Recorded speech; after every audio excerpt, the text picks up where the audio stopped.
तो चलिए शुरू करते हैं। What is genitive in German. दो चीज़ें मैं आपको बताऊंगा, where to use it and how to use it, जिसमें होंगे आपके रूल्स। तो ये आपके सामने फ्रेंड्स गेनिटिव का आर्टिकल टेबल, जैसे हमारे नॉमिनेटिव, आकुजाटिव और डाटिव के होते हैं। तो देखिए मास्कुलिन होता है डेज, फेमिनिन होता है डेयर, न्यूट्रल होता है डेज, प्लूरल होता है डेयर। तो जो गेनिटिव का आर्टिकल टेबल है वो सबसे आसान होता है फ्रेंड्स। डेज डेयर, डेज डेयर। उन बेस्टिम्ड में डेज का कन्वर्ट होता है आइनस, डेयर का बन जाता है आपका आइनर, डेज का आइनस, और प्लूरल में कोई उन बेस्टिम्ड आर्टिकल नहीं होता किसी भी केस में। और देखिए एक मैंने सब्जेक्ट जो इश है उसका पोजेसिव आर्टिकल आपको यहाँ पे पैटर्न बताया है। तो डेज आइनस और माइनस हो गया, डेयर आइनर और माइनर हो गया फेमिनिन में, और जो न्यूट्रल डेज था आइनस, और उसी तरीके से पैटर्न चलेगा नीचे, तो न्यूट्रल में हो गया माइनस और प्लूरल में आपका माइनर। अब जो हमारे बाकी के पोजेसिव आर्टिकल्स होते हैं उसमें पैटर्न यही चलेगा। अगर दो है तो दाइनस, फेमिनिन दाइनर, न्यूट्रल दाइनस, प्लूरल दाइनर। ठीक है, बाकी के जो पोजेसिव आर्टिकल्स हैं वो इसके नीचे आप ऐड कर सकते हैं फ्रेंड्स। पैटर्न यही सेम रहेगा। ठीक है, क्योंकि जब हम सेंटेंसेस में देखेंगे फ्रेंड्स तो हमें गेनिटिव टेबल का जो है आर्टिकल टेबल वो हमें पता होना चाहिए, राइट। चलिए सबसे पहले हम देखेंगे वेयर टू यूज इट। गेनिटिव हम कहाँ यूज करते हैं। तो फ्रेंड्स ये इसकी तीन डिफरेंट सिचुएशंस होती हैं। शोइंग पोजेशंस, कोई चीज़ आपकी अपनी है या कोई चीज़ किसी की अपनी है, पोजेशंस होती हैं, वहाँ पर हम गेनिटिव को यूज़ करते हैं। सेकंड हम यूज़ करते हैं शोइंग रिलेशंस, ठीक है, वहाँ पर हम गेनिटिव को यूज़ करते हैं। और जो थर्ड इसका रूल होता है, हमारी एक डाटिव प्रेपोजिशन होती है फोन, तो उसको भी हम रिप्लेस करके गेनिटिव का यूज़ करते हैं फ्रेंड्स। ठीक है, तो तीन सिचुएशंस हैं, showing possessions, showing relations, to eliminate dative फोन। अब एक एक करके हम देखते हैं वन बाय वन। तो फ्रेंड्स ये है genitive how to use it rules. ठीक है, अब ये इंपॉर्टेंट चीज़ है, इसको आप ध्यान से देखिएगा। गेनिटिव को यूज करने के लिए हमें दो इंपॉर्टेंट रूल पता होने चाहिए।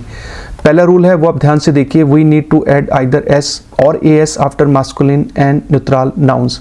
जब हम सेंटेंस बनाएंगे, मैं आगे जाके आपको बताऊंगा, तो मास्कुलिन और न्यूट्रल नाउन्स के आगे हमें या तो एस या एस लगाना होता है। ये सबसे इंपॉर्टेंट रूल है गेनिटिव का। अब ये कैसे पता लगेगा कि कहाँ एस और कहाँ एस लगेगा, तो उसका आंसर नीचे है सेकंड। देखिए मैंने लिखा है, any noun has one vowel, चाहे वो मास्कुलिन हो या न्यूट्रल हो, एड एस आफ्टर नाउन। ठीक है, अगर एक नाउन के अंदर सिर्फ सिंगल वॉवल है, वॉवल हमारे कौन से होते हैं, आ, ए, ई, ओ, ऊ, अगर वो सिंगल है, ठीक है, तो उसमें हमें एस ऐड करना है। उसी तरीके से any noun has more than two vowels, तो वहाँ पर हमें ऐड करना है एस। ठीक है, लेकिन ये जो रूल अप्लाई होता है सिर्फ मास्कुलिन और न्यूट्रल के केस में होता है, सिर्फ गेनिटिव केस में। ठीक है, तो ये रूल दो इंपॉर्टेंट है, इसी को आपने दिमाग में रखना है, याद करना है और गेनिटिव के सेंटेंसेस को बनाना है फ्रेंड्स। ठीक है, अब आगे चलते हैं। अब देखते हैं सबसे पहले जो मैंने सिचुएशन आपको बताई थी, शोइंग पोजेशंस। ठीक है, तो यहाँ पर मैंने एक सेंटेंस बनाया है फोन प्रेपोजिशन के साथ, जो कि मैंने आपको बताया था ये हमारी एक डाटिव प्रेपोजिशन होती है। तो सेंटेंस है, दस हाउस फोन माइनम फाटर ईस्ट शोन, the house of my father is beautiful. ठीक है, तो ये पोजीशन है कि घर है किसका है, मेरे फादर का। ठीक है, अब इसको जब हम गेनिटिव में बनाएंगे ना फ्रेंड्स, तो देखिए यही सेंटेंस अब क्या बनेगा, दस हाउस। अब ये जो फोन है इसको आपने एलिमिनेट करना है, और ये जो माइनम था ये अब बन जाएगा माइनस। जो आपने देखा था कि जो मास्कुलिन होता है वो डेज होता है, अब जो कि पोजेसिव आर्टिकल है तो ये माइनस में कन्वर्ट हो गया। ठीक है, अब देखिए आगे जो नाउन था फाटर, इसके अंदर एक वॉवल और दो वॉवल। ठीक है, तो इसके पीछे आएगा एस। यही वो रूल है जो मैंने आपको अभी पिछली स्लाइड में बताया कि किसी भी नाउन के अंदर अगर दो वॉवल हैं, कोई भी वॉवल हो सकते हैं, तो उसके नाउन के आगे हमें एस ऐड करना है। ठीक है, बाकी सेंटेंस सेम रहेगा, ईस्ट शोन। तो जो ऊपर वाला सेंटेंस था वो गेनिटिव में कैसे चेंज हो गया, दस हाउस माइनस फाटर्स ईस्ट शोन। फोन को हमने एलिमिनेट किया, और जो फाटर था नाउन उसके अंदर दो वॉवल थे, तो पीछे लगाना है हमें एस। ठीक है, तो ये था मास्कुलिन का एग्जाम्पल, क्योंकि मास्कुलिन में ही हम जो है हमने रूल देखा था। ठीक है, आगे बढ़ते हैं, एक एग्जाम्पल हम देखते हैं। अब ये फेमिनिन का एग्जाम्पल है। ठीक है, डी लैम्प, ठीक है, फोन डेर लैररिन ईस्ट टॉयर, the lamp of the teacher is expensive. तो ये पोजेशन है कि ये जो लैम्प है किसका है, टीचर का है। ठीक है, लेकिन अब इसमें देखिए सेंटेंस कैसे बनेगा, डी लैम्प सेम रहेगा, फोन को एलिमिनेट करके जो है हमने डेर लगाया, क्योंकि गेनिटिव में जो फेमिनिन होता है वो डेर होता है। ठीक है, अब लैररिन जो कि हमारा एक फेमिनिन नाउन है, तो इसके आगे कोई एस या ई एस नहीं आएगा, क्योंकि वो रूल फेमिनिन में अप्लाई नहीं होता है गेनेटिव में, ठीक है। बाकी का पीछे का सेंटेंस सेम रहेगा, ईस्ट टॉयर, डी लंपर डेर लेरर इन ईस्ट टॉयर, तो कह सकते हैं सिर्फ इसमें फोन एलिमिनेट होगा फ्रेंड्स। तो ये होता है गेनेटिव का रूल, फेमिनिन में एस और ई एस नहीं लगेगा, ठीक है। आगे चलते हैं, अब हम देखते हैं एक एग्जाम्पल अब नॉयत्रुम के केस में, पोजेशन के केस में, दासपूक फॉर्म केंड ईस्ट लंग वाइलिश। ये जो बुक है इस बच्चे की वो बहुत ही बोरिंग है, तो इसको जब गेनेटिव में हमने बनाया दासपूक सेम रहेगा, फॉर्म जो है वो एलिमिनेट हो गया, बन गया डेज, क्योंकि जो नॉयत्रुम होता है वो डेज होता है गेनेटिव में। अब जो किंड था इसके अंदर देखिए एक सिंगल वॉवल है, ठीक है, तो ये बन जाएगा किंडेस, क्योंकि इसके अंदर ई एक ही वॉवल था, तो पीछे लग गया E S, genitive E S. ईस्ट लंग वाइलिश सेम रहेगा, ठीक है, दासपूक टेस किंडेस ईस्ट लंग वाइलिश। अब ये न्यूट्रल है, नॉयत्रुम है, तो जो मैंने आपको एस और ए एस का रूल बताया था वो आपका मास्कुलिन और न्यूट्रल में होता है फ्रेंड्स। अब इसके अंदर सिंगल वॉवल था नाउन में, तो ए एस। समझ में आया आपको, यही होता है गेनेटिव केस, यही रूल होता है एस और ए एस का। तो ये जो एग्जांपल है फ्रेंड्स ये है प्लूरल के केस में, ठीक है। यहाँ पे सेंटेंस देखिए, डी नोटन फॉन टेन किंडन जिन श्लेष्ट, ठीक है। ये जो मार्क्स हैं बच्चों के बहुत ही खराब हैं, श्लेष्ट, ठीक है। अब इसको हम गेनेटिव में बनाएंगे, तो देखिए डी नोटन, अब जो फोन है एलिमिनेट किया तो सीधा लग गया डेर, अब यहाँ हो गया किंडर, ठीक है, जिन श्लेष्ट सेम रहेगा। अब किंडर के आगे कोई एस ए एस नहीं लगेगा, क्योंकि प्लूरल के अंदर भी ये रूल नहीं होता फ्रेंड्स। एक चीज का आपको ध्यान रखना है फ्रेंड्स, ऊपर वाले सेंटेंस में अगर आप देखें तो फोन हमारी डाटिव प्रेपोजिशन है, और ये जो किंडर है इसके आगे एक्स्ट्रा एन लगा हुआ है। डाटिव के अंदर हमें प्लूरल में जो नाउन होता है उसके आगे एन लगाना होता है, वो एक अलग से रूल होता है, वो आपको पता होना चाहिए। अब नीचे के सेंटेंस में वो एन नहीं आया, क्यों? क्योंकि ये गेनेटिव केस है। तो आपने देखा मैंने आपको मास्कुलिन, फेमिनिन, न्यूट्रल और प्लूरल के केस में बताया, ठीक है, कि आपका जो मास्कुलिन और न्यूट्रल है उसमें एस और ए एस लगेगा। कहाँ लगेगा? जहाँ पे दो वॉवल हैं वहाँ पर लगेगा आपका एस, और जहाँ पे सिंगल वॉवल है वहाँ पर लगेगा ए एस, ठीक। अब चलिए आगे बढ़ते हैं, अब हम देख लेते हैं कि कुछ हमारे उन डिस्टिंक्ट आर्टिकल्स में गेनेटिव कैसे काम करता है। तो ये वही चीज़ है जो आपने स्टार्टिंग में गेनेटिव का टेबल देखा था। अगर हम मैस्कुलिन की बात करें, देखिए यहाँ पे लिखा है मैंने, दास हाउस आइनस नाक बार्स, तो देखिए नाक बार के अंदर दो वॉवल हैं, ठीक है, आ और आ, तो पीछे का लगेगा एस। अ नेबर्स हाउस, इसका जो मतलब बना इंग्लिश में, ठीक है। फेमिनिन के केस में देखिए, दास बिल्ड आइनर फ्राउ अ वुमेन्स फोटो। अब यहाँ पे आप देखिए फ्राउ के आगे कोई एस या एस नहीं है, क्योंकि ये फेमिनिन रूल है, फेमिनिन केस है, फेमिनिन में ये रूल अप्लाई नहीं होता। नॉयत्रुम के केस में देखिए, दास स्पीलज़ॉइड टेस किंडस, ठीक है, तो किंड के अंदर जो है एक सिंगल वॉवल है, तो पीछे ए एस। अ चाइल्ड्स टॉय, तो उन बेस्टिम्ड के अंदर प्लूरल केस तो होता ही नहीं फ्रेंड्स, तो आपने देखा कि ये रूल इसमें भी सेम लगेगा, ठीक है। बस आपको ध्यान रखना है मास्कुलिन और नॉयत्रुम के केस में। फ्रेंड्स अब हम देखते हैं गेनेटिव में शोइंग रिलेशंस के केस में गेनेटिव कैसे यूज होता है। सेम रूल है, सेम चीज है जो अभी तक आपने पूरे सेशन में देखी, ठीक है। देखिए यहाँ पे एग्जांपल मास्कुलिन के केस में, डेयर जोन माइनस ऑन्कल्स ईस्ट माइन कुजोम, my uncle son is my cousin, तो ये मैस्कुलिन केस है, क्योंकि अगर आप ऑन्कल में देखें तो ओ और ए आपके दो वॉवल हैं, तो पीछे लगेगा एस, राइट। तो ये मैस्कुलिन में अप्लाई होता है रूल, ये रिलेशन वाला केस था। डेयर ब्रूडर जाइनर मूटर ईस्ट माइन ऑन्कल, his mother's brother is my uncle, तो ये फेमिनिन के केस में इसमें एस और ई एस वाला रूल नहीं लगेगा, क्योंकि ये फेमिनिन है, ठीक है। तो मूटर में अगर आप देखें कोई एंडिंग नहीं है। न्यूट्रल के केस में देखिए, ठीक है, इसमें अब ये रूल लगेगा, डी ऑगन उनजेरस किंडेस जेन शोन our child's eyes are beautiful, तो किंड है उसमें सिंगल वॉवल है, तो पीछे ए एस। अब पोजेसिव आर्टिकल के साथ आप बनाएं तो आप देखिए, क्योंकि ये रिलेशन है तो उसमें पोजेसिव तो लगेगा ही फ्रेंड्स, ठीक है। और मास्कुलिन के केस में भी था ये रूल। अब लास्ट हम देख लेते हैं प्लूरल के केस में, डेयर लेरर माइनर ईस्ट जेयर फ्रेंडलिश, my children's teacher is very friendly, ठीक है। तो देखिए माइनर ये प्लूरल है, तो इसके पीछे जो है रूल नहीं आएगा। तो माय डियर फ्रेंड्स, ये होता है गेनेटिव केस। डिटेल में मैंने आपको बहुत ही इजी एक्सप्लेन किया, ठीक है। इसके क्या रूल होते हैं वो आपने समझे, आप सेंटेंसेस खुद भी बना सकते हैं, ठीक है। आई होप कि आपको वन गो में समझ में आ गया होगा। सेशन को आप दोबारा देख लीजिए, मैंने आपको रूल्स कैसे एक्सप्लेन किए। Relative sets with nominative, accusative, dative, जिन्हें हम रिलेटिव प्रोनोमन भी बोलते हैं फ्रेंड्स, ठीक। तो जो रिलेटिव जेड से होते हैं हम नॉमिनेटिव, अक्यूजेटिव और डाटिव तीनों में बना सकते हैं। तो मैं आपको वन बाय वन बताऊंगा विद एग्जांपल्स, विद फ्रेजेस। तो चलिए कंटिन्यू करते हैं, स्क्रॉल करते हैं। सबसे पहले हम देखेंगे नॉमिनेटिव केस को। देखिए हम जानते हैं कि हमारा ये वेरी फर्स्ट ग्रामर केस होता है फ्रेंड्स, ठीक है, जहाँ से हम जर्मन पढ़ना शुरू करते हैं। और हमें ये भी पता है कि हमारे यही जो 4 जेंडर्स होते हैं जो बेसिकली हर नाउन के अपने आर्टिकल्स होते हैं, तो ये पिलर है, ठीक है। डेयर, डी, डास और डी होते हैं हमारे जो बिल्कुल स्टार्टिंग के आर्टिकल्स होते हैं जो नॉमिनेटिव में हम पढ़ना शुरू करते हैं। डेयर हमारा मास्कुलिन होता है, डी हमारा होता है फेमिनिन, दास होता है नॉइत्रुम जिसे हम न्यूट्रल भी बोलते हैं, और प्लूरल होता है डी, ये आप जानते हैं, ठीक है। तो इन्हीं आर्टिकल्स को हम जब कनेक्टर बना देंगे तो रिलेटिव प्रोनोमन बन जाते हैं, ठीक है। हम सीखेंगे 1 बाय 1। तो नॉमिनेटिव में सबसे पहले हम देखेंगे बाइस्पीलर, ठीक है। तो देखिए स्टार्टिंग हम करते हैं, सबसे पहले हम लेंगे नॉमिनेटिव केस में, मास्कुलिन केस में, ठीक है। यहाँ पर एक रैंडम फोटो मैंने ली है फ्रेंड्स। तो देखिए मास्कुलिन केस में मैंने यहाँ पे 2 फ्रेज लिखे हैं अलग अलग। पहला फ्रेज है एयर इस्ट माइन ब्रूडर, वो मेरा ब्रदर है, एयर इस्ट जेयर ह्यूब्श, वो हैंडसम है, बहुत हैंडसम है, ठीक है। तो जब इस 2 अलग फ्रेजेस को मैं कनेक्ट करूँगा तो ये सेंटेंस नीचे आप देखिए कैसे बन जाएगा, एयर इस्ट माइन ब्रूडर, ये तो सेम रहेगा। अब जो फ्रेज था एयर ईस्ट जेयर ह्यूब्श, अब उसकी जगह मुझे लगाना है डेयर, क्योंकि ब्रूडर का आर्टिकल डेयर होता है।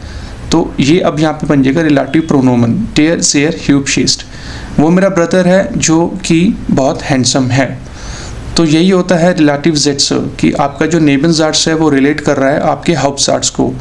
तो जो आपका रिलेटिव प्रोनोमन है डेयर, वो रिप्रेजेंट कर रहा है ब्रूडर को, क्योंकि वो एक मैस्कुलिन फिगर है, ठीक है। बस आपको ध्यान ये रखना है कि जब आप नेबनजार्ट्स बनाएंगे तो रिलेटिव प्रोनोमन लगा के जो कॉन्जुगेटेड वर्ब है वो सेंटेंस के एंड में आपको लगानी होती है, फ्रेज के एंड में, ठीक है। तो ये बहुत आसान है नॉमिनेटिव, आपको 1 गो में ही समझ में आ गया होगा मैंने आपको क्या एक्सप्लेन किया, ठीक है फ्रेंड्स। तो जो मैंने रेड कलर में मेंशन किया है ये जस्ट आपको बताने के लिए कि कौन सी चीज़ किसके साथ रिलेट कर रही है, ठीक है। तो ये हो गया मास्कुलिन केस में, ठीक है। अब सिमिलर हम जो है एग्जाम्पल अब देख लेते हैं फेमिनिन केस में। देखिए यहाँ पर एक मैंने फ़ोटो ली है जस्ट आपको समझाने के लिए। तो मेन जो फ्रेज थे जी इस्ट माइनस श्वेस्टर, जी इस्ट इंटेलिजेंट, वो मेरी सिस्टर है और वो इंटेलिजेंट है। तो सिमिलरली वही ग्रामर रूल हम फॉलो करेंगे। तो नीचे देखिए सेंटेंस क्या बन जाएगा, जी इस्ट माइनस श्वेस्टर।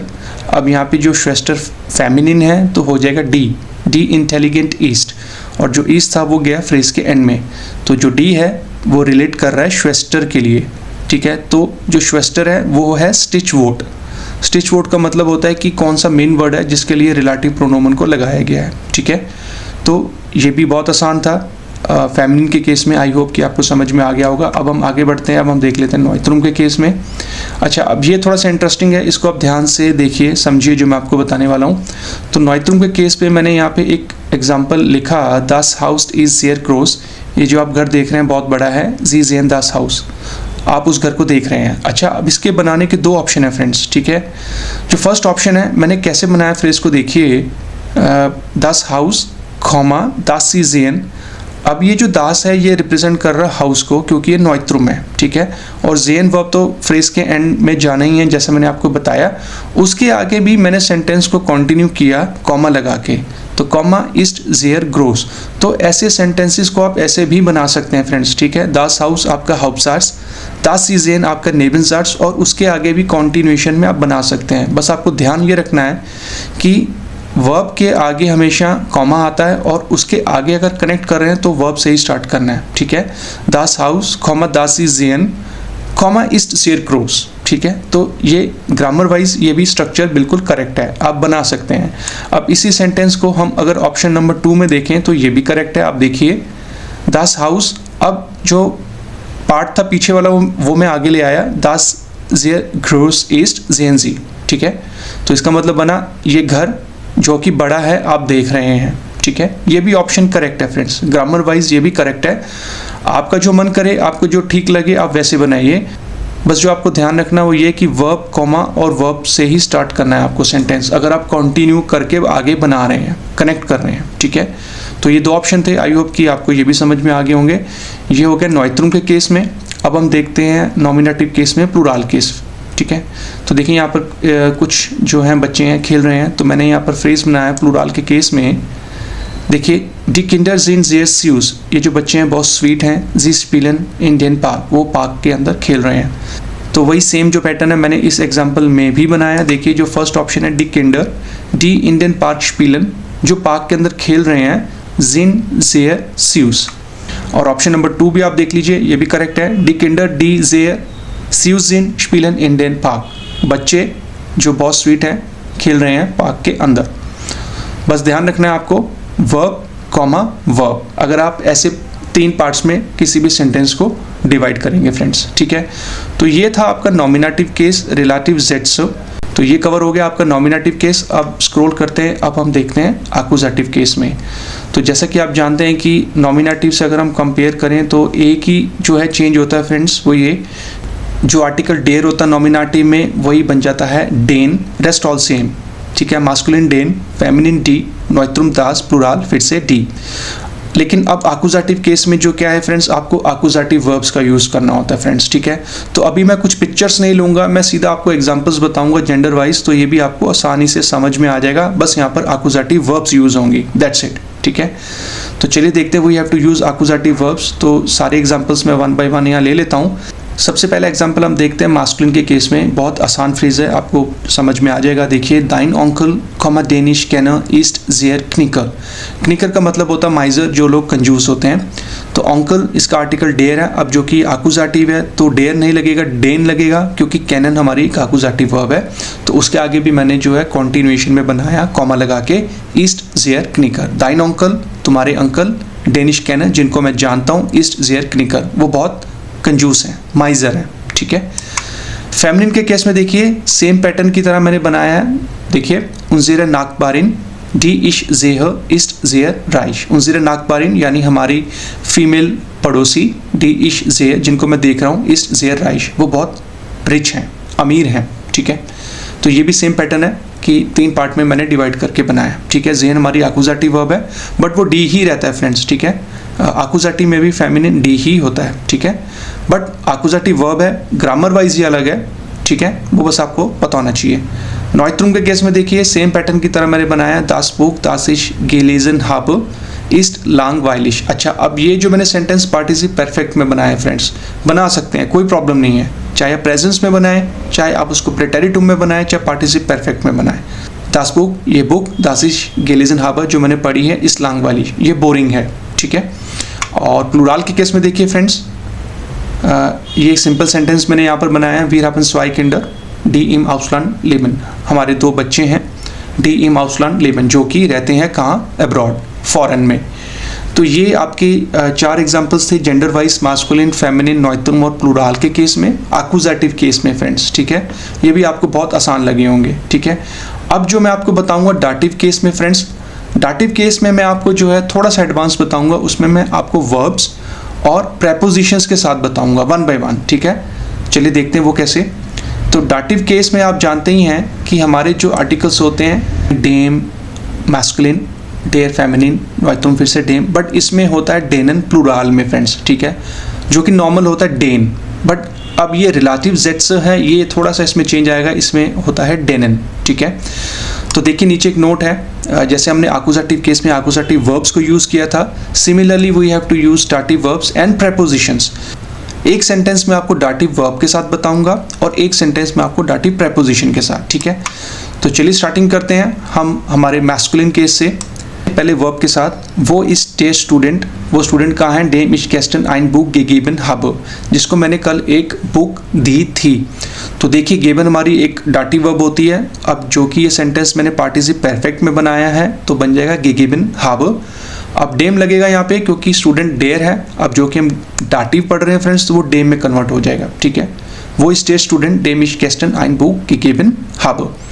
अच्छा, आप प्रेपोजिशन के साथ भी बना सकते हैं। तो देखिए मास्कुलिन केस में, दास सिस्टर नागबार मिट डेम इश ट्रेफन मूस, ये एक पड़ोसी हैं जिनको मुझे मिलना है। तो मिट हमारी डाटिव प्रेपोजिशन है, तो मिट की वजह से भी जो डेम है वो यहाँ पर आएगा, और डेम किस लिए है, नागबार के लिए, जो कि मास्कुलिन है, ठीक है। तो डाटिव केस में मैं आपको दोनों तरफ से बताऊंगा फ्रेंड्स, वर्ब के साथ भी और प्रेपोजिशन के साथ भी। तो ये फर्स्ट एग्जांपल आपका हो गया मास्कुलिन केस में, ठीक है, वर्ब और प्रेपोजिशन। अब हम देखते हैं सिमिलरली फेमिनिन केस में वर्ब और प्रेपोजिशन के साथ। तो देखिए पहले सेंटेंस में आपको वर्ब के साथ बताऊंगा, sehen Sie eine Frau da, der mir in schlechten Situation geholfen hat। क्या तुम उस तरफ एक लेडी को देख रहे हो जिसने मेरी मदद की थी एक टफ सिचुएशन में, एक बैड सिचुएशन में, ठीक है।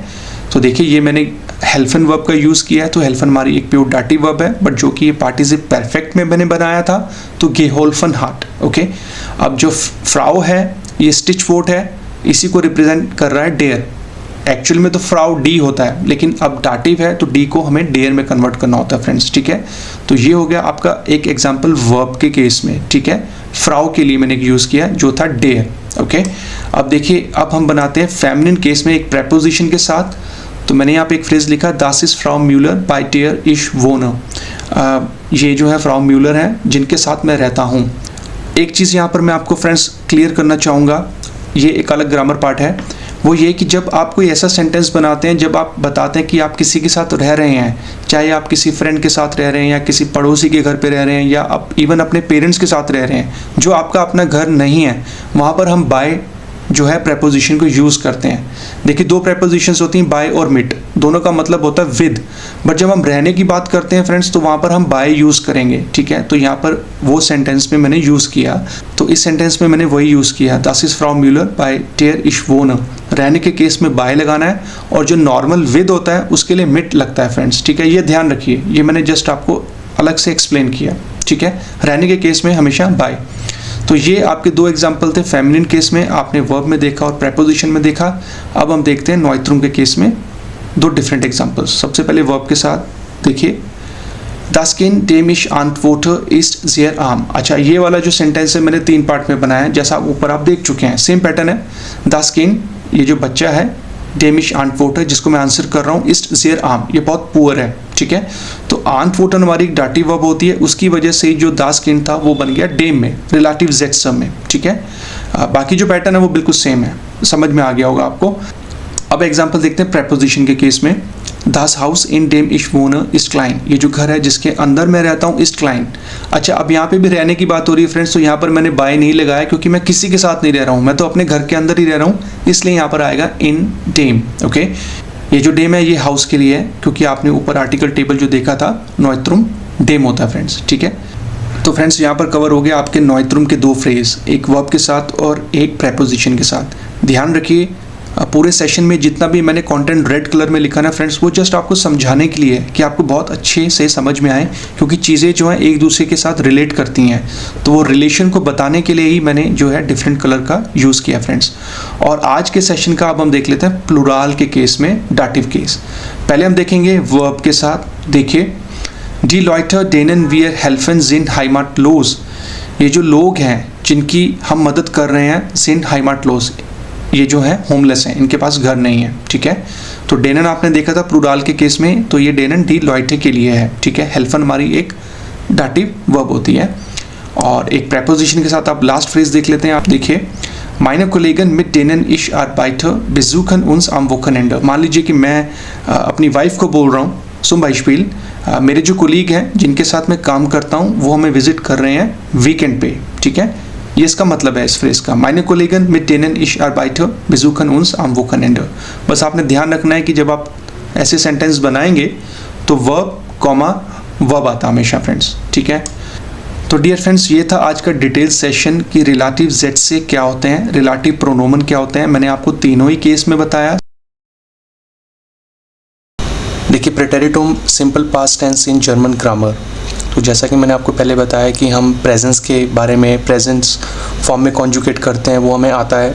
पार्टिसिप परफेक्ट भी हमें आता है, जिसमें हम जाइन और हाबन का यूज़ करते हैं एज अ हेल्पिंग वर्ब और third form of the verb लगाते हैं। बट प्रेटेरिटुम में थोड़ा सा डिफरेंस होता है फ्रेंड्स, ये भी पास्ट टेंस होता है, लेकिन इसकी कॉन्जुगेशन मैं आज आपको डिटेल में बताऊँगा, सेशन में बने रहिएगा। देखिए, व्हाट इज़ द प्रेटेरिटुम इन जर्मन। सबसे पहला जो पॉइंट है, द सिंपल पास्ट टेंस, जिसे हम प्रेटेरिटुम बोलते हैं, is use to express facts and actions that started and ended in the past. कोई ऐसे एक्शंस, कोई इवेंट्स जो पास्ट में स्टार्ट हुए और पास्ट में ही एंड हो गए, तो वहाँ पर हम यूज़ करते हैं प्रेटेरिटुम फॉर्म को, जिसे हम सिंपल पास्ट टेंस बोलते हैं। सेकेंड पॉइंट देखिए, it is typically use to tell the event, stories, reports and history in written German. प्रेटेरिटुम फॉर्म को फ्रेंड्स हम वहाँ यूज़ करते हैं जब आप कोई इवेंट, कोई चीज़ जो पहले हो चुकी है उसको हम रिटन जर्मन में यूज़ करेंगे, तो वहाँ पर हम प्रेटेरिटुम फॉर्म को यूज़ करते हैं जो जर्मन लोग यूज़ करते हैं, हमें भी पता होना चाहिए। थर्ड फॉर्म देखिए, It is also used for some common verbs like sein, haben, wissen and modal verbs in daily conversation. जैसा कि मैं आपको पहले बता ही चुका हूँ कि प्रेटेरिटुम फॉर्म को हम रिटन वे में यूज़ करते हैं रिटन हिस्ट्री के लिए, बट कुछ ऐसी वर्ब्स भी हैं जिनको आप डे टू डे कन्वर्सेशन में भी यूज़ कर सकते हैं, जैसे sein जिसका वारन होता है, haben का हटन होता है, विसन और मोडाल वर्ब्स। तो इन वर्ब्स को भी आप प्रेटेरिटुम फॉर्म में यूज़ कर सकते हैं डेली कन्वर्सेशन में। बट आज के सेशन में मैं आपको जो रेगुलर वर्ब्स हैं और जो इरेगुलर वर्ब्स हैं, जो बाकी की वर्ब्स हैं, उनकी कॉन्जुगेशन करना सिखाऊंगा फ्रेंड्स प्रेटेरिटुम फॉर्म में। देखिए, formation of regular verbs in प्रेटेरिटुम। Every German verb has two parts, stem part and ending part. आप जानते हैं कि एक इन्फिनेटिव वर्ब के अंदर दो पार्ट होते हैं, एक स्टेम पार्ट और उसका एंडिंग पार्ट। तो यहाँ पर मैंने एक माखन वर्ब को यूज़ किया है जिसका मतलब होता है टू डू। देखिए, अगर मैं ए एन को सेपरेट करता हूँ तो ये जो ए एन पार्ट है यही होता है आपका एंडिंग पार्ट, और जो उससे पहले का पार्ट है जिसे हम प्रीफिक्स बोलते हैं वो होता है उसका स्टेम पार्ट। तो दोनों को मिला के बनता है एक प्योर फॉर्म, एक इन्फिनेटिव फॉर्म। तो जितनी भी वर्ब्स हम सीखते हैं, पढ़ते हैं, उनके दो ही पार्ट होते हैं, स्टेम और एंडिंग पार्ट। एंडिंग पार्ट हमेशा ए एन होता है जैसा कि आप यहाँ पे देख रहे हैं, और ए एन पार्ट को ही हम कॉन्जुगेट करते हैं अकॉर्डिंग टू सब्जेक्ट्स। जो उसके आगे का पार्ट होता है वो कॉन्जुगेट नहीं होता है, तो हम सीखेंगे डिटेल में। चलिए देखिए, रेगुलर वर्ब्स, रेगुलरमेसिगा वर्बन फ्रेंड्स, जिसको हम बोलते हैं श्वाखा वर्बन, जिसको हम वीक वर्ब्स भी बोलते हैं। अब जो मैं आपको बताने वाला हूँ, यहाँ से मेन सेशन स्टार्ट हो रहा है फ्रेंड्स, ध्यान से सुनिएगा। यहाँ से मैं आपको कॉन्जुगेशन करना सिखाऊंगा। पहले मैं आपको बताऊंगा रेगुलर वर्ब्स की कॉन्जुगेशन कैसे होती है प्रेटेरिटुम फॉर्म में। देखिए, टू फॉर्म द प्रेटेरिटुम ऑफ रेगुलर वर्ब्स, ऐड इश के आगे आपको जो लगाना है टे ए, दो में लगाना होता है टे ए एस ए यानी टेस्ट। एर्जियस के केस में सेम टे ए ही होता है फ्रेंड्स, जो इश की तरह होता है। और वियर के केस में आपको लगाना होता है टे ए एन, ईयर के केस में टे ए टे, और जी जो हमारा सब्जेक्ट होता है उसमें भी हमें लगाना है टे ए एन, जो वियर के अंदर भी होता है। तो इसमें देखिए, इश और एर्जियस के केस में टे ए और वियर, और जो जी है उसके अंदर सेम होता है टे ए एन। तो देखिए, ये आपका कॉन्जुगेशन का पैटर्न है। तो ये सारी चीज़ें आपको लगानी है after the stem of the verb, जो मैंने आगे लिखा भी है। तो आप देख सकते हैं ये पूरा का पूरा पैटर्न है। इसी पैटर्न को आपको याद कर लेना है एज इट इज़, सिर्फ रेगुलर वर्ब्स के केस में। आगे जाके मैं आपको इरेगुलर वर्ब्स का भी बताऊंगा, बट फिलहाल अभी आप रेगुलर वर्ब्स का देखिए। तो ये कंप्लीट पैटर्न है इसका, ठीक है। अब नीचे मैं कुछ रैंडम वर्ब्स के साथ आपको बताऊंगा प्रेटेरिटुम फॉर्म में, तो आपको और अच्छे से समझ में आ जाएगा। चलिए देखिए, सबसे पहले वर्ब मैंने यहाँ पे लिए स्पीलन, जिसका मतलब होता है टू प्ले। तो देखिए, इसके केस में जो मैंने ऊपर लिखा था टे ए लगाना है, तो स्टेम के आगे लग गया टे ए यानी स्पील्ट। दो के केस में स्पील टेस्ट। एर्जियस सेम होता है फ्रेंड्स, इश की तरह ही स्पील्ट। वियर होता है स्पील्टेन, ईयर होता है स्पील्टेट, और जी नीचे होता है स्पील्टेन, जो वियर के केस में भी होता है। तो देखिए, वही चीज़ है जो मैंने ऊपर लिखी है, जो मैंने हाईलाइट किया है, उसी को कॉन्जुगेट किया है मैंने। जो उसका एंडिंग पार्ट है उसको हटा दिया, और अकॉर्डिंग टू सब्जेक्ट उसकी जगह क्या आना है वो आप देख सकते हैं। तो ये वर्ब थी स्पीलन। एक वर्ब और देखते हैं, माखन, जिसका मतलब होता है टू डू। तो सेम पैटर्न है, इश स्टेम आपका पार्ट रहेगा मार्क, उसके आगे टे, इश मार्क्ट, डू मार्क टेस्ट। एर्जियस में सेम मार्क्ट, जो इश में भी होता है। वियर के केस में मार्कटन, ईयर हो गया मार्कटेट, जी नीचे हो गया मार्कटेन, जो वियर के केस में होता है। तो इश और एर्जियस सेम है, उसी तरीके से वियर और जी भी सेम होता है फ्रेंड्स प्रेटेरिटुम फॉर्म में, ठीक है। एक वर्ब और देख लेते हैं, वोनन, जिसका मतलब होता है टू लिव। इश वोंट, डू वोंटेस्ट, एर्जियस वोंट, वियर वोंटन, ईयर वोंटेड, जी नीचे वोंटेन। तो देखा आपने, जो ऊपर पैटर्न था वही मैंने आपको करके बताया। अभी ये सिर्फ रेगुलर वर्ब्स के केस में फ्रेंड, जो सबसे आसान है, बस इसको आपने याद कर लेना है और स्टेम के आगे ये सारे एंडिंग्स लगाते जाना है, तो आपकी कॉन्जुगेशन हो जाएगी प्रेटेरिटिव फॉर्म में, जो आप यहाँ पे देख भी सकते हैं। स्पीलन, माखन और वोनन के केस में सब जगह सेम है, ठीक है। तो ये रेगुलर वर्ब्स का पैटर्न हो गया। अब कंटिन्यू करते हैं, अब हम कुछ देख लेते हैं बाय स्पीलर एग्जाम्पल, सो दैट आपको फ्रेजेस की फॉर्मेशन में, सेंटेंसेस में आपको समझ में आ जाए। देखिए, पहला जो एग्जाम्पल मैंने यहाँ पे लिखा, गेस्टन स्पील्टन वियर फुटबॉल, तो वियर था सब्जेक्ट, तो स्पील्टन हो गया, जो आपने पिछली स्लाइड में भी देखा। Yesterday we played football. Second देखिए, डी किंडर मार्कटन ईयर हाउस ऑफ काबर बिफोर सी इंडियन पार्क गिंगन, the children did their homework before going to the park. तो ये वाला सेंटेंस मैंने जो था हाउप्सार्ट्स और नेबेनजार्ट्स में आपको बताया, तो उससे कोई फ़र्क नहीं पड़ता है, आप जो है प्रेटेरिटिव फॉर्म को कैसे भी यूज़ कर सकते हैं फ्रेंड्स। तो हाउप्सार्ट्स में आप देखिए, डी किंडर प्लूरल है तो मार्कटन, ठीक ठीक है। तो एक एग्जांपल और देखते हैं, इश वोंट इन स्पानियन आल्स इश डॉट स्टूडियट हाबर। तो जो सेकंड फ्रेज था, जो नेबनसार्ट्स था, वो मैंने पार्टिसिप्स वाई के साथ बनाया, मेरी मर्जी में बना सकता हूँ फ्रेंड्स।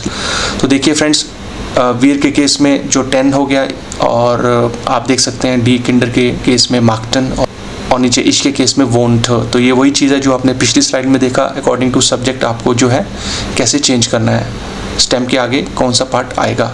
तो ये कुछ एग्जांपल्स थे आपको अच्छे से समझाने के लिए कि यहाँ तक आपको पूरा समझ में आ जाए रेगुलर वर्ब्स का पैटर्न क्या होता है। अब नेक्स्ट स्लाइड में मैं आपको एक चीज़ और बताऊंगा फ्रेंड्स, इसको भी आप ध्यान से देखिएगा जो मैं आपको एक्सप्लेन करने वाला हूँ। देखिए ये भी रेगुलर वर्ब्स का ही पार्ट है, रेगलमेसिगा वर्बन, श्वाका वर्बन। नीचे मैंने लिखा है any regular verb having ending an and an at the end, then we need to put extra a after the stem of the verb, rest all rule will be same।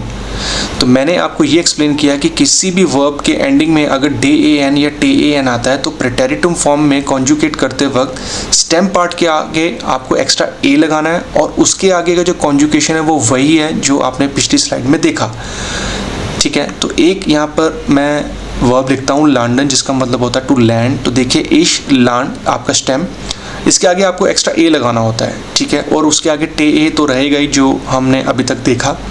दो के case में लान, फिर extra ए, फिर test, लान day test. S same रहेगा, लान day to. Wear में लान day 10, year के case में लान day TET, और जी के केस में लान डे 10। तो ये जो वर्ब थी इसके एंड में था डे एन, तो ये पैटर्न आपको अलग से सीखना पड़ेगा फ्रेंड्स, ठीक है। एक वर्ब और देखते हैं, आर्बाइटन। आप इसके केस में देखिए एंडिंग में है टे एन, टू वर्क।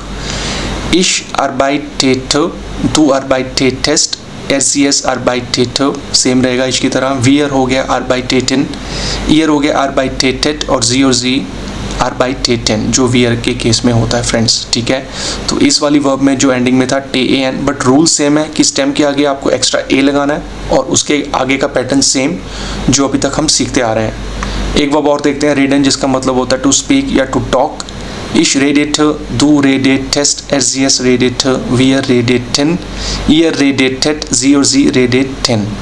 तो ये वाली वर्ब्स का आपने ध्यान रखना है फ्रेंड्स, ये भी रेगुलर वर्ब्स के केस में ही आता है। बस इसमें एक डिफरेंस ये है कि जिस भी वर्ब के एंडिंग में डे एन और टे एन है, बस आपको एक्स्ट्रा ए लगा देना है, जैसे कि आप यहाँ पे देख रहे हैं, एक्स्ट्रा ए और उसके आगे का कॉन्जुगेशन अकॉर्डिंग टू सब्जेक्ट। सब जगह सेम है, इसको भी आप याद कर लीजिए फ्रेंड्स। तो यहाँ तक का जो सेशन था मैंने आपको बताया रेगुलर वर्ब्स के केस में पैटर्न क्या होता है, आसान है, इसको एज इट इज़ याद कर लीजिए फ्रेंड्स, ठीक है। अब कंटिन्यू करते हैं, अब इर्रेगुलर वर्ब्स के केस में देखते हैं फ्रेंड्स उसमें पैटर्न कैसे होता है। देखिए इर्रेगुलर वर्ब्स को हम बोलते हैं उन रेगलमेसिगा वर्बन, यानी कि स्टार का वर्बन, स्ट्रॉन्ग वर्ब्स। फ्रेंड्स ये आप ध्यान से सुनिएगा, in irregular verbs the stem vowel changes in इश एंड एस कॉन्जुगेशंस। देखिए फ्रेंड्स ये मैं आपको बहुत क्लियर कर देना चाहता हूँ यहाँ पे कि इर्रेगुलर वर्ब्स के अंदर कोई पैटर्न ऐसा नहीं है, कोई कॉन्क्रीट स्ट्रक्चर नहीं जो मैं आपको बताऊँ, क्योंकि इर्रेगुलर वर्ब्स के केस में इश और एस की कॉन्जुगेशंस जो होते हैं वो आपको बाय हार्ट ही सीखनी है। लेकिन बाकी जो सब्जेक्ट्स हैं उसकी कॉन्जुगेशन देखिए, इश के केस में मैंने डैश लगाया है, मतलब ये कॉन्जुगेशन आपको बाय हार्ट सीखनी है। दू के केस में आपको एस टे लगाना होता है, एस के केस में भी आपको जो है बाय हार्ट याद करनी होती है। तो कहने का मतलब है इश और एस बाय हार्ट याद करना है, और बाकी के जो सब्जेक्ट्स हैं वो एज इट इज़ याद कीजिए जो मैं यहाँ पे लिख रहा हूँ। वियर के केस में ए एन लगाना है, ईयर के केस में टे लगाना है, और जी के केस में आपको लगाना है ए एन। मैं फिर से रिपीट कर रहा हूँ कि इश और एस के केस में आपको बाय हार्ट याद करना है फ्रेंड्स, और दू के केस में जो है वो ऐसे ही याद करना जो मैंने यहाँ पे आपको लिखा। तो आप यहाँ पे देखता मैंने हाईलाइट कर दिया यहाँ पे, ठीक है। तो इसको भी आप याद कर सकते हैं जैसा आपको ठीक लगे। देखिए कुछ वर्ब्स ले लेते हैं जो इरेगुलर वर्ब्स होती हैं। गेन जिसका मतलब होता है टू गो। अब देखें यहाँ पे इश गिंग है, ठीक है, तो इसको एज इट इज़ याद करना है फ्रेंड्स, इसका कोई सॉल्यूशन नहीं है जो मैं आपको बता सकूं, बाय हार्ट याद करना है। दू के केस में हाँ गिंग है तो उसके आगे एस टे लग जाएगा जो मैंने ऊपर लिखा भी है। एस के केस में सेम रहेगा इश की तरह गिंग। वीर के केस में गिंग प्लस ए एन यानी गिंगन। ईयर के केस में गिंग प्लस टे गिंग, और जी के केस में ए एन यानी गिंगन। तो ये इरेगुलर वर्ब थी गेन, टू गो। सेकंड वर्ब देखिए जेन, ये भी एक इरेगुलर वर्ब है, टू सी किसी चीज़ को देखना। इश जा, दू जा, एस जा सेम रहेगा इश की तरह। वियर जाहन, ईयर जात, जी और जी नीचे जाहन, ठीक है। तो दू, वियर और ईयर और जी का पैटर्न तो मैंने आपको बता दिया फ्रेंड्स, वो तो आप याद कर ही सकते हैं, बस आपको याद करना है इश और एस का बाय हार्ट। एक वर्ब और देखते हैं, फॉरेन, जिसका मतलब होता है टू ट्रेवल। इश फुअर, दू फर्स्ट, एस फुअर, वियर फूरन, ईयर फूट, जी और जी नीचे फूरन। तो देखिए ये भी एक इरेगुलर वर्ब थी। इश और एस के केस में फ्रेंड्स चेंज आ रहा है, बाकी जो कॉन्जुगेशन है वो सेम है। And dear friends, irregular verbs में मैं आपको यही कहना चाहूँगा कि इनको आप स्लोली और ग्रेजुअली लर्न करते जाइए। सिर्फ आपको इश और एस को याद करना है, बाकी दू, वियर, ईयर और जी का पैटर्न तो मैंने आपको बता ही दिया, जो आप याद कर सकते हैं। एटलीस्ट ये चीज़ तो मैं आपको कन्वे कर सकता हूँ फ्रेंड्स, ठीक है। बाकी जो इश और एस है उनको लर्न करना पड़ेगा। इसका कोई कॉन्क्रीट आंसर नहीं है, कोई ऑथेंटिक आंसर नहीं है कि मैं आपको बता सकूँ, ठीक है। तो यहाँ तक आपको समझ में आ गया होगा कि इरेगुलर वर्ब्स आपको लर्न करनी है, ठीक है। देखिए irregular verbs unregelmäßige Verben, schwere Verben, तो मैंने वही चीज़ यहाँ पे लिख भी दी है। देखिए कंजंक्टिव स्वाय प्रेजेंस, प्रेजेंट फॉर्म आज हम सीखेंगे। वेयर वी यूज़ इट, अब इसका हम यूसेज करते कहाँ हैं, किस किस सिचुएशन में हम इसको यूज़ करते हैं, चलिए देखते हैं वन बाय वन। सबसे पहला है höflich bitte, जिसे हम बोलते हैं पोलाइट रिक्वेस्ट की फॉर्म में। यहाँ पर एक एग्जाम्पल मैंने आपको समझाने के लिए लिखा है, könnte ich bitte einen Kaffee haben। जब आप कोई पोलाइट रिक्वेस्ट करेंगे तो वहाँ पर हम इसको यूज़ करते हैं कंजंक्टिव स्वाय को। ये था फर्स्ट फॉर्म।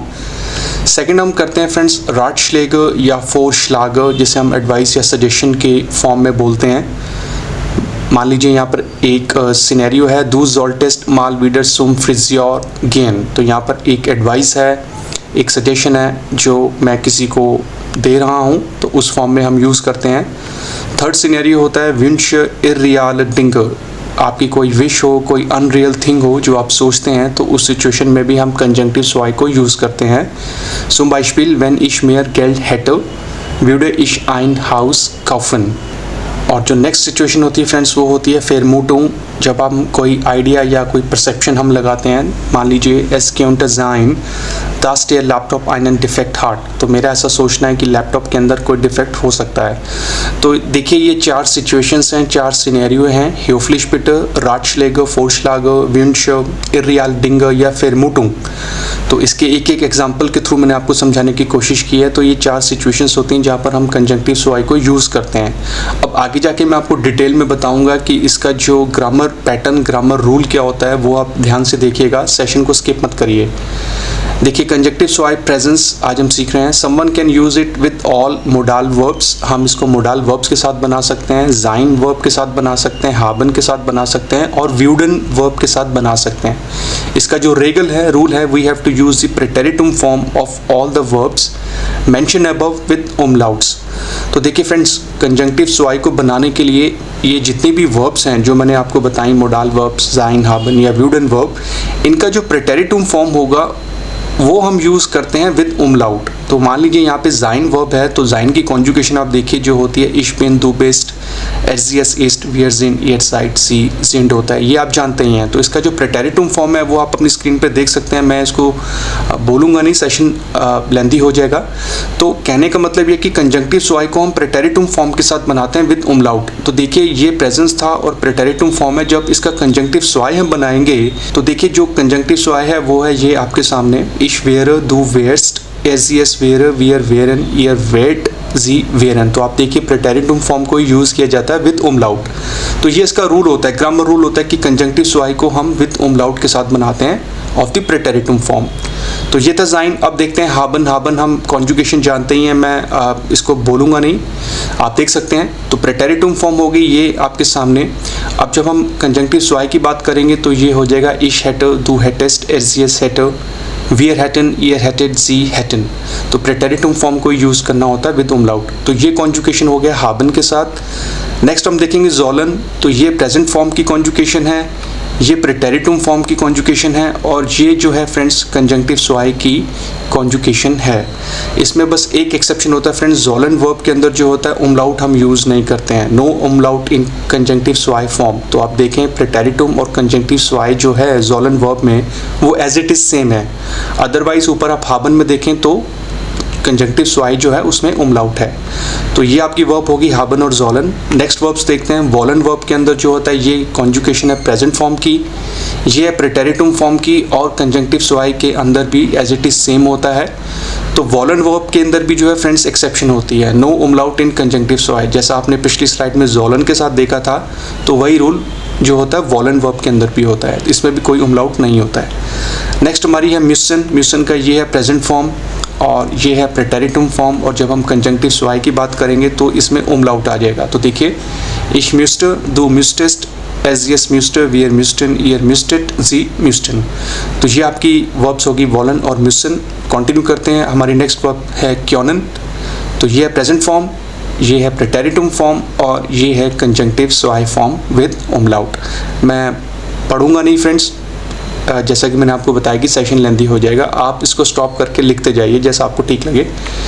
ड्यूरेशन वर्ब का हम देख लेते हैं फ्रेंड्स। ये है प्रेजेंट फॉर्म, हम जानते हैं, और ये है प्रेटेरिटुम फॉर्म और ये है कंजंक्टिव स्वाई फॉर्म विद उमलाउट्स।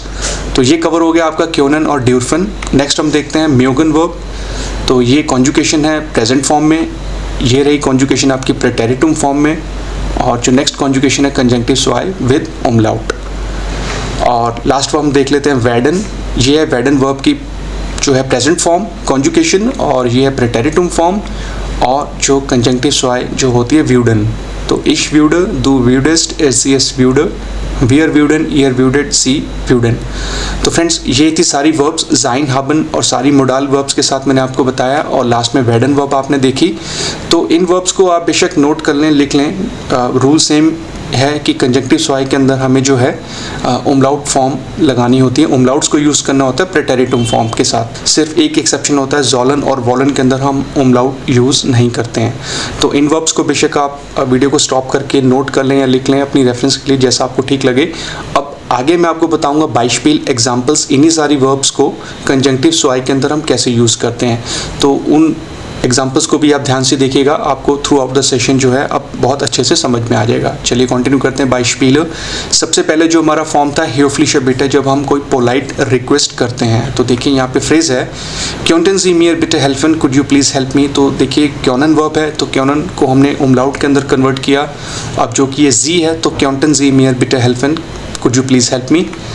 व्यूडेस्ट दो मियर बिटे 10 साल्स राइशन, would you please pass me the salt. अब कंटिन्यू करते हैं नेक्स्ट फ्रेज के साथ। इश वेडर जेर ग्लूक्लिस ज़ाइन बेंजीमियर दाबाई हेल्फन क्योंटन, I will be very happy if you could help me with this. तो ये वाला जो एग्जांपल था मैंने हाउप्सार्ट्स और नेबनसार्ट्स के अंदर आपको बताया, पॉसिबिलिटी है आप बना सकते हैं।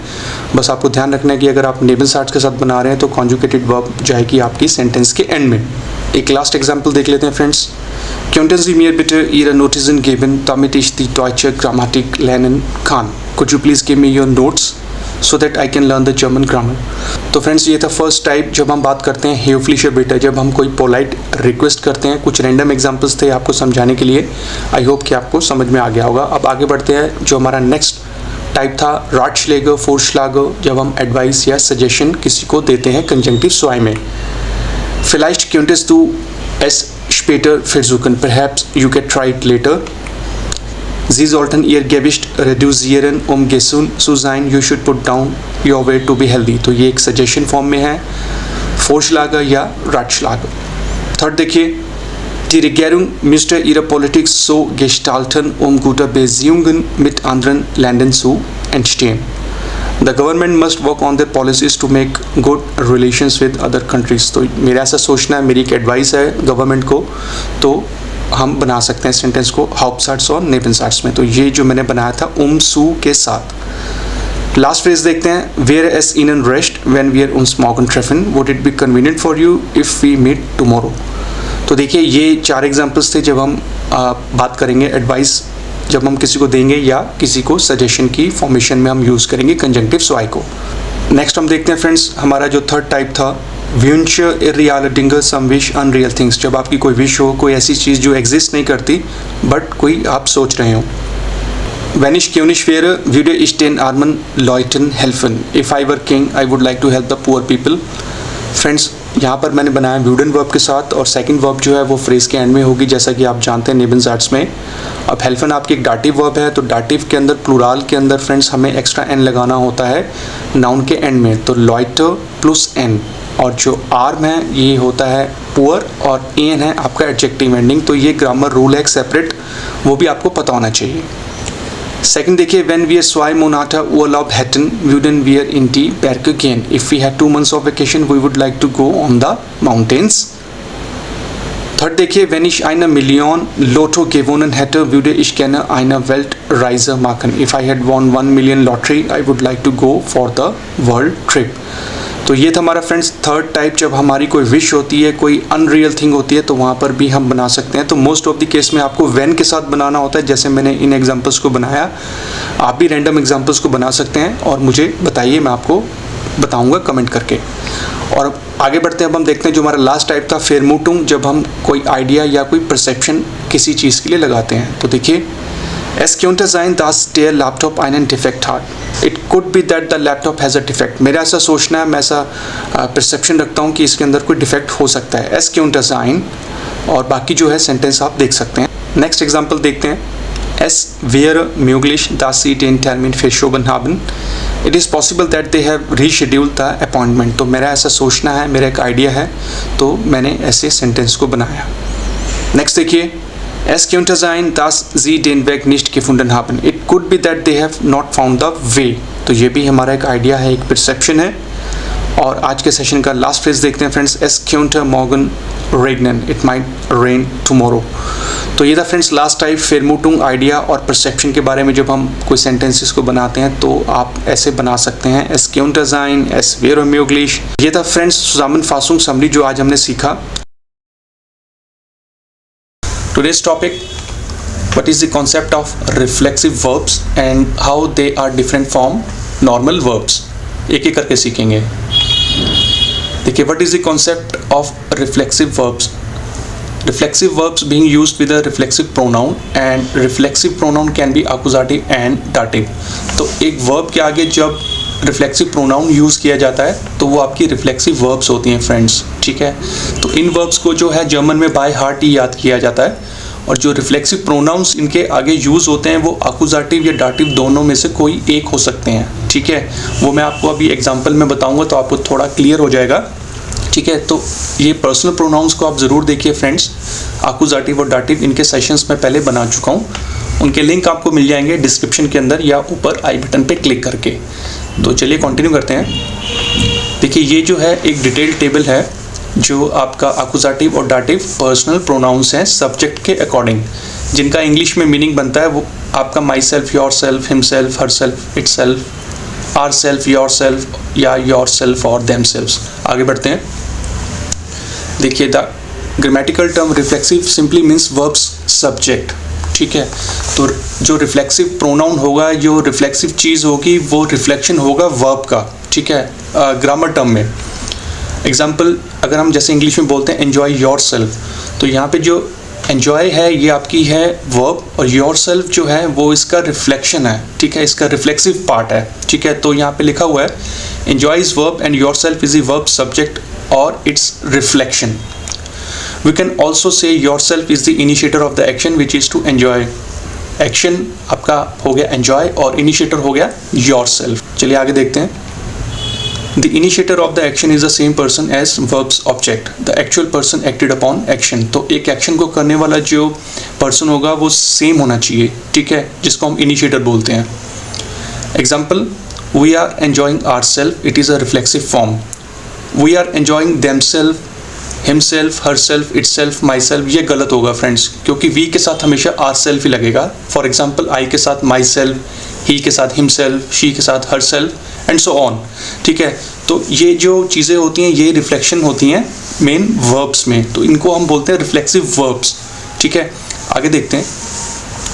कंक्लूजन क्या है? When there is sentence when a subject and its object are identical to each other then it's a reflexive verb, otherwise not. जैसे आपने देखा एन्जॉय योर सेल्फ या we enjoying our self, I enjoy myself. तो ये जब एक दूसरे के रिफ्लेक्शन होते हैं तो ये रिफ्लेक्सिव वर्ब्स होती हैं। ये आइडेंटिकल होनी चाहिए, एक दूसरे के जो है बिल्कुल कंपैटिबल होनी चाहिए, ठीक है ना। आई के साथ आप योर सेल्फ नहीं लगा सकते या वी के साथ आप हिम सेल्फ नहीं लगा सकते। तो ये कंक्लूजन है। If the reflexive pronoun is the only subject in the sentence it will take the accusative case, ठीक है। और if your reflexive German sentence has a direct object in addition to your pronoun it will take dative case. अब ये कैसे, देखिए example में। तो यहाँ एग्जांपल है इश वॉश अ मिश, ये है accusative क्योंकि यहाँ पे जो मिश है ये रिफ्लेक्शन है जो आपका वॉशन वर्ब जो है, ठीक है, जो कॉन्जुगेट हुई है इश के साथ, ठीक है। तो ये accusative केस है, इसमें कोई डायरेक्ट ऑब्जेक्ट नहीं है, ठीक है। तो मिश ही डायरेक्ट ऑब्जेक्ट का काम कर रहा है वर्ब के साथ। और अगर हम नीचे वाले सेंटेंस में देखिए इश वॉश अ मियर डी हैंड, तो यहाँ पे जो डी हैंड है ये आ गया आपका डायरेक्ट ऑब्जेक्ट, तो ये बन जाएगा accusative। और जो है आपका जो ऊपर मिश था वो नीचे बन जाएगा मियर, ठीक है। तो ये बन गया आपका डाटिव ऑब्जेक्ट, ठीक है। तो ऊपर वाले सेंटेंस का मतलब बनता है I am washing my self, और नीचे वाले का बनता है I am washing my self the hands, ठीक है। तो एक चीज़ उसमें ऐड हो गई। तो उसी तरीके से रिफ्लेक्सिव वर्ब्स में जब एक डायरेक्ट ऑब्जेक्ट आ जाएगा तो वो डायरेक्ट ऑब्जेक्ट आते ही वो डाटिव पर्सनल प्रोनाउन बन जाएगा, ठीक है। तो मिश का मियर बन जाएगा। तो इसके अकॉर्डिंगली आप दूसरे सब्जेक्ट के साथ भी बना सकते हैं, ठीक है। आगे देखते हैं thumb rule. If the verb is being done to a specific part of a person, ठीक है, किसी पर्टिकुलर पर्सन के ऊपर जो है वो वर्ब जो है रिफ्लेक्ट करती है देयर बॉडी और ए personal belonging and there's no accusative object in the sentence, it is likely that the verb will be reflexive verb in the accusative। तो जैसे मैंने आपको पहले बताया कि एक पर्सन को जो है डायरेक्ट वो रिफ्लेक्ट करेगी जिसमें कोई डायरेक्ट ऑब्जेक्ट नहीं होगा, तो वो आपका accusative केस होगा, ठीक है। और if the verb is a direct towards oneself and there is an accusative object in the sentence, it's likely that the verb is reflexive verb in the dative। तो जिसमें accusative object आ जाएगा तो personal pronoun जो है वो dative में convert हो जाएगा, तो वो आपका dative केस बन जाएगा, ठीक है। तो ये इसका थंब रूल है फ्रेंड्स, ओके। आगे देखते हैं। अब देखिए ये कुछ रिफ्लेक्सिव वर्ब्स हैं जो मोस्ट ऑफनली यूज होती हैं accusative केस में। मैंने एज ए रेफरेंस आपके लिए यहाँ पर जो है लिखी हैं, आप इनका स्क्रीनशॉट ले सकते हैं या इनको आप बाय हैंड लिख सकते हैं कहीं पे, ठीक है।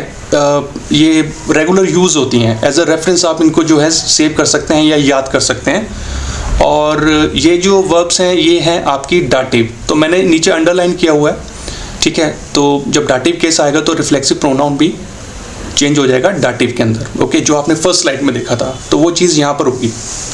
तो फ्रेंड्स ये था यहाँ तक डिफरेंस आपका accusative और dative personal pronoun reflexive verbs में कैसे काम करते हैं। आगे मैं आपको बताऊंगा कि एक रिफ्लेक्सिव वर्ब को आप नॉर्मल वर्ब से कैसे डिफरेंशिएट कर सकते हैं, कैसे पता लगेगा।